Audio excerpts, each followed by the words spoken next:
RX-100 ভাৰতবৰ্ষৰ মটৰচাইকেলৰ বজাৰখনৰ আটাইতকৈ জনপ্ৰিয় আৰু আটাইতকৈ বেছি ডিমাণ্ড থকা মটৰচাইকেলখনেই হ'ল RX-100।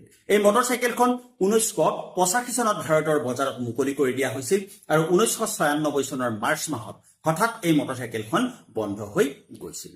আসলতে RX-100ৰ যি টেকনলজি আছিল এই টেকনলজি আছিল জাপানৰ আৰু ভাৰতবৰ্ষৰ এস্কৰ্ট নামৰ গ্ৰুপটোৱে এই মটৰচাইকেলখনৰ এছেম্বলিং কৰিছিল আৰু তাৰ বিক্ৰীৰ ব্যৱস্থা বা বিপণনৰ ব্যৱস্থা কৰিছিল। কিন্তু এই জনপ্ৰিয় মটৰচাইকেলখন হঠাৎ ভাৰতবৰ্ষৰ বজাৰৰ পৰা কিয় নাইকিয়া হৈ গৈছিল? RX-100ত যিটো ইঞ্জিন ব্যৱহাৰ কৰা হৈছিল সেই ইঞ্জিনটোত পেট্ৰলৰ লগত 2T অৰ্থাৎ ইঞ্জিন অইল ব্যৱহাৰ কৰিবলগীয়া হৈছিল, যাৰ কাৰণে মটৰচাইকেলখনে প্ৰদূষণ কৰে বুলি ভাৰতবৰ্ষৰ চৰকাৰ পতিয়ন গৈছিল আৰু সেইবাবে এই মটৰচাইকেলখনৰ উৎপাদন অথবা এছেম্বলিং অথবা বিপণন বন্ধ কৰি দিয়া হৈছিল। অৱশ্যে ইয়াৰ মূলতে আৰু এটা বিশেষ কাৰণেও অৰিহণা যোগাইছিল।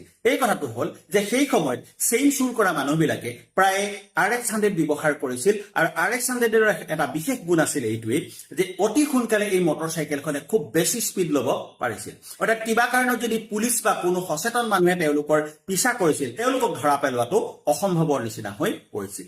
মূলত এইকেইটা কাৰণতে ভাৰতবৰ্ষৰ বজাৰৰ পৰা অতি জনপ্ৰিয় RX-100 নামৰ মটৰচাইকেলখন নাইকিয়া হৈ গৈছিল।